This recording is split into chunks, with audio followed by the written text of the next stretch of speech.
Après le passage du tremblement de terre, le pays avait reçu à titre d'indemnité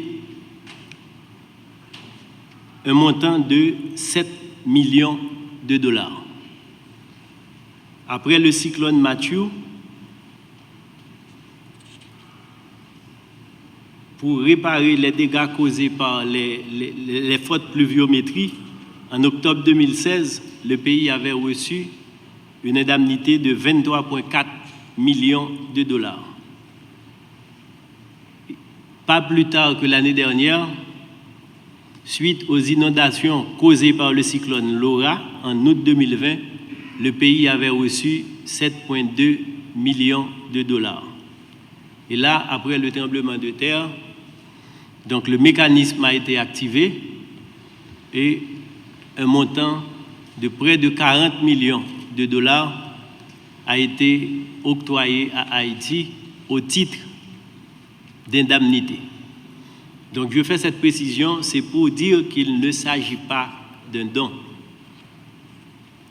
Donc c'est même gens avec n'importe qui police d'assurance au monde qui veut couvrir et tout.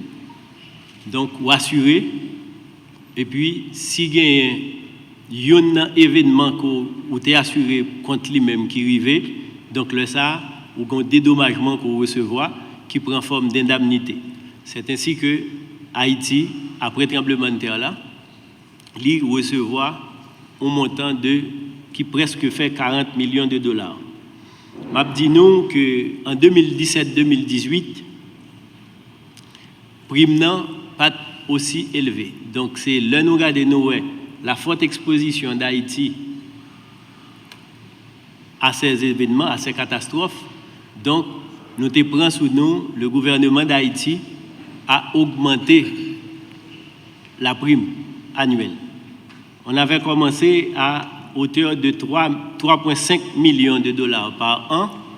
Donc là maintenant, pour l'année 2020-2021, la prime qui a été payée par Haïti était de 6,9 millions de dollars. C'est-à-dire que nous te payons assurance qui t'a coûté l'État haïtien 6,9 millions de dollars. Et en grande partie, nous toujours gagné assistance de l'international, particulièrement de la Banque caribéenne de développement, qui est un partenaire très fort d'Haïti, qui lui-même toujours aidé nous à payer prime ça. Donc, prime qu'on paye par le Trésor public et la Banque caribéenne de développement. Donc, pour année ça, même gens, li obéit à même logique là, Haïti t'est payé et puis tremblement de terre à l'arrivée. Donc, nous disons c'est un mécanisme qui est plus rapide parce que l'hypothèse une liquidité rapide pour permettre au pays à continuer à investir dans le relèvement et puis surtout travail sur résilience. Parce que c'est un problème petit pays qui a gagné, c'est le problème de résilience. Donc, nous avons une liquidité que nous mettons à disposition qui permet au pays à capable de faire face à ses besoins pressants en termes de liquidité. Donc, ça, c'est le point concernant le fonds pour l'indemnité reçue de la SICRIF. Donc, un autre sujet d'actualité, c'est l'allocation DTS. Très certainement, le gouverneur, le moment venu, et pourra vous dire davantage. Donc, comme vous le savez, Haïti est membre du Fonds monétaire international. Donc, bien avant le tremblement de terre, pour permettre aux pays membres de faire face et aux impacts de la crise sanitaire, donc le Fonds monétaire s'était engagé à faire une réallocation de DTS. Donc, de cette réallocation, Haïti bénéficie d'une enveloppe de 224 millions de dollars.